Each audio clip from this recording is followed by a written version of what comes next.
अस्सलाम वालेकुम वरहमतुल्लाहि वबरकातुहू। Hi hello welcome to my channel అండి। ఈ రోజు సండే స్పెషల్ నేను ఇంట్లో ఫాస్ట్గా ఫస్ట్ కుకింగ్ చేసింది టిఫిన్ అయిన తర్వాత నేను ఇది మధ్యాహ్నం చేసేదాన్ని, కాకపోతే మధ్యాహ్నం వంట నేను ఇప్పుడే అయితే చేసి పెట్టేశాను। ఎందుకంటే మనం ఇల్లు శుభ్రం చేసుకున్న తర్వాత చేపలు వండడం అంటే నాకు చాలా చిరాకు। మీలో ఎంతమందికి ఇలా చిరాకు నాకు కామెంట్ రూపంలో చెప్పండి।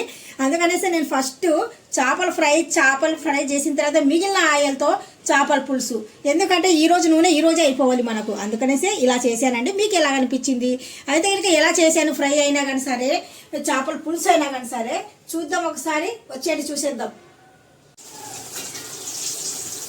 అస్సలాం వాలేకుం వరహమతుల్లాహి వబరకాతుహూ। Hi hello welcome to my channel అండి। ఈరోజు సండే స్పెషల్ కదా, అందుకనేసి మార్నింగే నేను ఫిష్ అంటూ ఇక్కడ ఫ్రై అయితే చేసేస్తున్నాను। ఆల్రెడీ ఆల్మోస్ట్ అయిపోయినాయి ఫ్రై, ఇక్కడ చూస్తున్నారు కదా।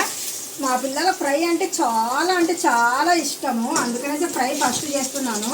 స్టవ్ అనేది మనము చేపలు తెచ్చుకున్నప్పుడు స్టవ్ క్లీన్ చేసేసుకొని చేపల పులుసు అయినా చేపలైనా వండుకుంటే కనుక ఇలాగా అంటే చిన్న డాటర్స్ అనేటివి ఎగిరెగిరి స్టవ్ మీద పడిపోయి మొత్తానికి ఇలాగ అవుతుంది, ఇల్లంతా స్మెల్ వస్తుంది। అందుకనేసి నేను ఏం చేస్తానంటే చేపలు తెచ్చారనుకోండి, ఫస్ట్ ఆఫ్ ఆల్ నేను ఈ కుకింగ్ అంతా అయిపోయినాక నేను క్లీనింగ్ అనేది చేసుకుంటాను। అప్పుడైతే కనుక మనం కూడా ఎలాగో ఆల్మోస్ట్ స్నానంకి వెళ్తాం కదా, ఆ లోపు మనం ఈ కుకింగ్ చేసుకున్నాం అనుకోండి చాలా బెటరు। అందుకనేసి నేను మార్నింగ్ లెగ్స్ వెంటనే చేపలు అనేటివి ఇక్కడ ఫ్రై అయితే చేసేస్తున్నాను। ఇప్పుడు ఇంకా నేను పులుసు కూడా పెట్టాలనుకుంటున్నాను, చూస్తున్నారు కదా। ఫ్రై అయితే ఈ మాదిరిగా అయితే నేను ఫ్రై చేశాను, ఎంత చక్కగా వచ్చాయి చూడండి ఫ్రై ముక్కలు, చాలా చక్కగా వచ్చేసాయి। ఇప్పుడు ఇక్కడ మూడు ముక్కలు మిగిలి ఉన్నాయి, ఈ 3 ముక్కలు కూడా నేను బయటకు తీసేస్తున్నాను। ఇందులో అయితే ఇంకా మా పిల్లలు చాలా ఇష్టంగా తినే చేప అంటే కనుక ఇలాగే తింటారండి, చాలా బాగా ఇష్టంగా, చూస్తున్నారు కదా। అయిపోయింది ఆల్మోస్ట్గా అయితే కనుక నేను చేపల ఫ్రై అయితే చేసేసాను। ఇప్పుడు ఇక్కడ చేపలు అనేటివి నేను తెచ్చి పెట్టుకున్నాను ఆల్రెడీగా, ఇవి అయితే ఇంకా అన్ని పులుసు అయితే బాగుండదు కదా, అందుకనేసి శుభ్రంగా మా అక్కకి ఇస్తే మా అక్క కడిగేసి ఇచ్చిందండి। నిజంగా చేపలతోనే నేను ఇక్కడ పులుసు అనేది పెట్టేస్తున్నాను। ముందుగా బాగా హీట్ ఎక్కిన ఆయిల్లో నేను చేపలను బాగా కొద్దిగా ఫ్రై చేసినట్టు చేసేస్తాను, అప్పుడైతే చేప ముక్క అనేది మనకు విరగదు।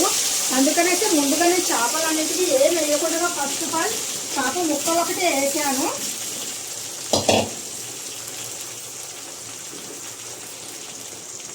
కొద్దిగా పసుపు అయితే ఇంకా యాడ్ చేస్తున్నాను, ఆయిల్ బాగా హీట్ ఎక్కింది కదా, అందుకనేసి మనం చేప ముక్కలు వేసామనుకోండి ఆ హీట్కి చేప అనేది ముక్క కింద తీయకుండా నీట్గా ఉంటుంది ముక్క।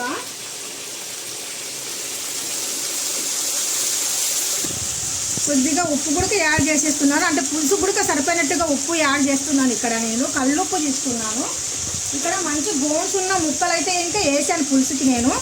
ఫస్ట్ ఆఫ్ ఆల్ ఇది కూడా చూసేయండి, ఇక్కడైతే ఇంకా నేను ధనియాలు, కొద్దిగా గసగసాలు, లవంగాలు, పైనుండి వచ్చేసి లవంగాలు వేసాను, మిరియాలు వేసాను, దాల్చిన చెక్క కూడా యాడ్ చేశానండి ఇందులో। ఇదిగోని దాల్చిన చెక్క మసాలాలు మనము ఎన్ని ముక్కలు ఉన్నాయో దానికి సమానంగానే తీసుకున్నాం అనుకోండి చాలా బాగుంటుంది, ఇగురు పులుసు చాలా బాగుంటుంది। ఇగురు కాదు పులుసు, చూస్తున్నారు కదా। ఈ మసాలాలల్లో గ్రైండ్ చేసేద్దాము। ముందుగా అయితే కనుక నేను ఇక్కడ కూడా ఎండు కొబ్బరి తురుము కూడా పెట్టుకున్నాను ఆల్రెడీగా, ఇప్పుడు గ్రైండ్ అయితే చేసేస్తున్నాను। ముందుగా నేను సరిపోయినట్టుగా ఇందులో తురుము అయితే వేస్తున్నాను, ఎండు కొబ్బరి తురుము ఎందుకు వేస్తున్నానంటే ముక్కలు అయితే ఇంకా మిషన్ అనేది మనకు పాడైపోతుంది ఫాస్ట్గా, అందుకనేసి ఇప్పుడు ఆ తర్వాత మనం మొత్తానికి ఫ్రై చేసి పెట్టుకున్నానండి ఇవన్నీ, ఈ ఫ్రై చేసేటి వల్ల ఇందులో యాడ్ చేసేస్తున్నాను। ఇప్పుడు ఒక టమోటా, పెద్ద సైజ్ టమోటా అయితే తీసుకున్నానండి, ఇది కూడా నేను మిక్సీ జార్లో వేసి పేస్ట్ చేయబోతున్నాను అదే మసాలాలతో పాటు। కొద్దిగా వాటర్ అయితే తీసుకుంటున్నాను, లిక్విడ్ లాగా రావాలి మనకు। మొత్తానికి మసాలాలు అయితే పేస్ట్ చేసి పెట్టుకున్నానండి, బాగా మెత్తగా గ్రైండ్ చేయాలి, ఎంత మెత్తగా చేస్తే గ్రేవీ అంత బాగుంటుంది మనకు। ఈ తర్వాత నేను ఇక్కడ ఫ్రెష్ అయిన కర్రీ లీఫ్ అయితే ఇందులో యాడ్ చేసేస్తున్నాను, అంటే మన చేపల స్మెల్ అనేది కొంచెం తగ్గి మంచి కరివేపాకు స్మెల్ వస్తుంది, అంటే ఇంకా సమానంగా ఉంటుంది అనమాట, ఎక్కువగా లేకుండా। కొంతమంది ఇష్టపడారు కదా చేపలు ఎక్కువగా స్మెల్ ఉంటే, అందుకనేసి కొద్దిగా స్మెల్ తగ్గించేస్తుంది కర్రీ లీఫ్ వేస్తే। ఇందులోనే నేను కొద్దిగా 2-3 మిర్చి అయితే తీసుకొని కటింగ్ చేసి వేసానండి। మనము గుంతగంట లేకుండా ఇలాంటి పల్చగా ఉన్న సలాకి అంటారు దీన్ని మామూలుగా అయితే, ఇంకా ఇలాంటి దాంట్లో మనము చేప ముక్కల్ని ఇలా కలపాలండి। మనం ముందుగానే ఆయిల్లో బాగా ఇవి మగ్గనిస్తున్నాం కదా, అందుకనేసి చేప ఏ మాత్రము పగలకుండా ముక్క ముక్క కింద కూడకుండా నీట్గా ఫ్రై అవుతాయి. కొద్దిగా ఫ్రై అయిన తర్వాత మనం చేపల పులుసు అనేది పెట్టుకున్నాం అనుకోండి, చేపలు పులుసు చాలా అదిరిపోతుందండి, చాలా బాగుంటుంది.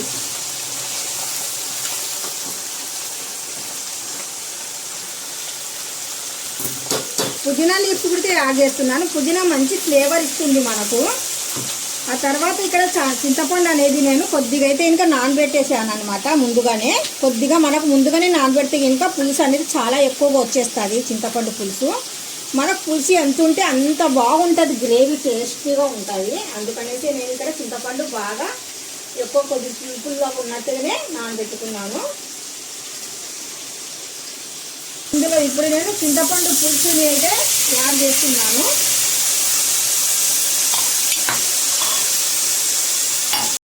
ఇప్పుడు ఈ మసాలాలు మనము గ్రైండ్ చేసి పెట్టుకున్న మసాలాలను మొత్తానికి యాడ్ చేసేస్తున్నాను. ఈ పచ్చివాసన పోయేంత వరకు బాగా వేగాలి, అందుకనేసి ముందుగానే యాడ్ చేసేస్తున్నాను. కారం తిన్నోళ్ళు తిన్నట్టుగా వేసుకోవచ్చు. కొంతమంది ఎక్కువగా తింటారు, కొంతమంది కొద్ది తక్కువగా తింటారు. అందుకనేసి చూసుకొని వేసుకోండి కారం పొడి. ఇది మాత్రం గరం మసాలా నేను ఇంట్లోనే రెడీ చేసుకున్నానండి. అదే కొద్దిగా మెంతులు, ధనియాలు, లవంగాలు, దాల్చిన చెక్క, మిరియాలు, గసగసాలు ఇవన్నీ వేసి రెడీ చేసుకున్న పౌడర్ అండి. అది మనం ఏ నీసు కూరలలో అయినా వేసుకోవచ్చు, లేదంటే ఇంకా కాయగూరలలో అయినా సరే వేసుకోవచ్చు.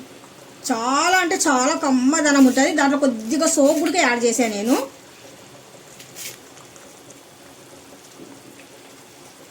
ఇప్పుడు బాగా దిట్టంగా కొత్తిమీర కూడా యాడ్ చేసేస్తున్నాను. అది ఫ్రెష్ అయినది అయితే ఇంకా చాలా బాగుంటుంది.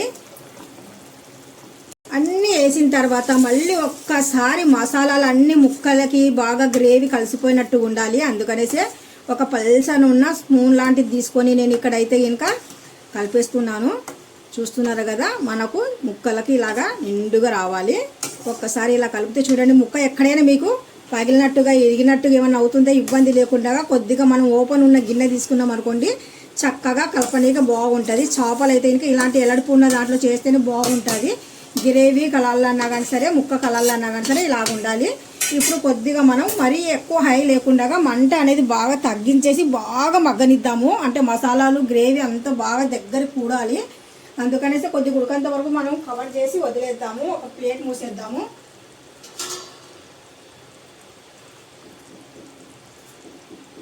ప్లేట్ అయితే చాలా పెద్ద ప్లేట్ అయితే ఇలా కవర్ చేసి వదిలేస్తున్నాను చిన్న మంట మీద. పూర్తిగా అది కుక్ అయిన తర్వాత అప్పుడు చివర్లో చూద్దాము. Thank you. మొత్తానికైతే చేపల పులుసు కూడా మనకు రెడీ అయిపోయింది. వావ్, ఎక్సలెంట్గా వచ్చింది. చూస్తున్నారు కదా, ముక్కలు ముక్కలు కిందికి చూస్తున్నారు కదండి. నేనైతే ఇంకా చేపలంటే ఇంకా ఫస్ట్ ఆఫ్ ఆల్ ఈ పని చేసిన తర్వాతనే మిగతా పని అయితే చేసుకుంటాను. గాబర పడకుండా చాలా నీట్గా ఎంత చక్కగా చేశానో చూడండి. గ్రేవీ కూడా మీకు కలిపి చూపిస్తాను. ఎక్కడైనా కానీ సరే మనకు ముక్కలు ఏమి ఇరగకుండా చూడండి. ఉడకడం మాత్రం ఎక్సలెంట్గా ఉడుకుతాయి. ముక్క ఎంత చక్కగా ఉడికిందో చూడండి. చూస్తున్నారు కదా, ఇలా కలిపేసి చూపిస్తున్నాను. ఎంత థిక్నెస్ చూడండి, థిక్నెస్ మరి అంత పల్చగా లేకుండా మంచి గ్రేవీ. అబ్బా, వేడి వేడి అన్నంలో ఈ ముక్కలతో మనము కలిపేసుకొని తింటే సూపర్ ఉంటుంది. అబ్బా, చూస్తున్నారు కదా, నాకైతే ఎక్సలెంట్గా నచ్చింది. మీకేమనిపిస్తుందో కామెంట్ రూపంలో చెప్పండి.